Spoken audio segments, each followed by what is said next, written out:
नमस्कार। प्रभा साक्षी पॉडकास्ट में आप सभी का स्वागत है। आज के इस पॉडकास्ट में हम बात करेंगे कि आपने मणिपुर में भारत माता की हत्या कर दी, संसद की कार्यवाही से हटाए गए ये शब्द, जाने इसको लेकर क्या कहते हैं नियम। तो आइए सुनते हैं आज के इस पॉडकास्ट को। लेकिन उससे पहले अगर आपने हमारे चैनल को सब्सक्राइब नहीं किया है तो जरूर कर ले, ताकि हर रोज आप ऐसे ही इंटरेस्टिंग और जानकारीपूर्ण पॉडकास्ट सुन सके। 9 अगस्त लोकसभा का दिन बेहद ही ब्लॉकबस्टर था। मणिपुर में जारी हिंसा के मुद्दे पर प्रधानमंत्री नरेंद्र मोदी के खिलाफ लाए गए अविश्वास प्रस्ताव पर मंगलवार को कांग्रेस की नवनियुक्त राहुल गांधी के साथ साथ बीजेपी की मंत्री स्मृति ईरानी और अमित शाह भी बोले।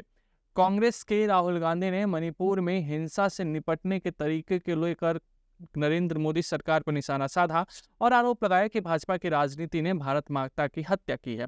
उनके भाषण देने के कुछ घंटों बाद, जो नफरत बनाम मोहब्बत की रेखा पर केंद्रित था, सभापति के आदेश के पर इसके कुछ हिस्से को सदन की कार्यवाही से हटा दिया गया। लेकिन किसी भाषण के एक हिस्से को हटा देने का क्या मतलब होता है, इसको लेकर क्या नियम है, राहुल ने ऐसा क्या कहा जो अब हटा दिया गया है, टिप्पणियों को हटाने का क्या मतलब है, नियम इसको लेकर क्या कहते हैं। जब किसी सांसद के भाषण को आंशिक या संपूर्ण रूप से हटा दिया जाता है तो इसका मतलब संसद के रिकॉर्ड से हटाया जाना है। संविधान के अनुच्छेद 105(2) के तहत संसद का कोई भी संसद सदस्य या उसकी किसी भी समिति में कही गई किसी भी बात के संबंध में किसी भी अदालत में किसी भी कार्यवाही के लिए उत्तरदायी नहीं होगा। हालांकि सांसदों को सदन के अंदर कुछ भी कहने की पूरी आज़ादी नहीं है। उसने संसदीय बहस के दौरान संसदीय भाषा का उपयोग करने की अपेक्षा की जाती है। जब वे ऐसा नहीं करते तो नियम अध्यक्ष को ऐसी भाषा को रिकॉर्ड से हटाने का अधिकार देते हैं। लोकसभा में प्रक्रिया और कार्य संचालन के नियमों का नियम 380 लोकसभा अध्यक्ष को उन शब्दों को हटाने का आदेश देने की शक्ति देता है जो उनकी राय में अपमानजनक या अशोभनीय या असंसदीय हो। अध्यक्ष उन टिप्पणियों को भी हटाने का आदेश दे सकता है जो मानहानिकारक और अपमानजनक प्रकृति के हो या किसी उच्च गणमान्य व्यक्ति या प्राधिकारी या संगठन के खिलाफ आरोप लगाती हो।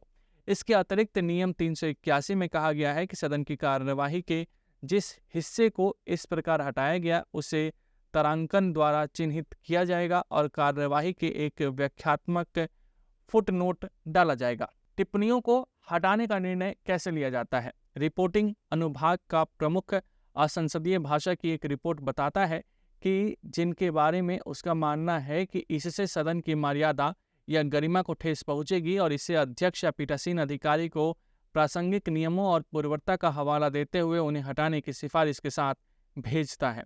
तब अध्यक्ष या सभापति के पास नियम 380 के तहत शब्द या उपयोग को हटाने की शक्ति होती है। एक बार स्पीकर शब्द या उपयोग को हटा देता है तो यह रिपोर्टिंग अनुभाग के पास वापस आ जाता है, जो शब्द को रिकॉर्ड से हटा देता है और कार्यवाही में उल्लेख करता है कि कुर्सी के आदेश के अनुसार हटा दिया गया है। हटाए गए हिस्से संसद के रिकॉर्ड में मौजूद नहीं है और मीडिया घरानों द्वारा रिपोर्ट नहीं किए जा सकते हैं। हालांकि उन्हें कार्यवाही के सीधे प्रसारण के दौरान सुना जा सकता है। दिलचस्प बात है कि कभी कभी पीठासीन अधिकारी हटाए गए शब्द के स्थान पर दूसरे शब्द को रिकॉर्ड में जोड़ने के लिए कह सकता है। क्या था राहुल का पूरा बयान।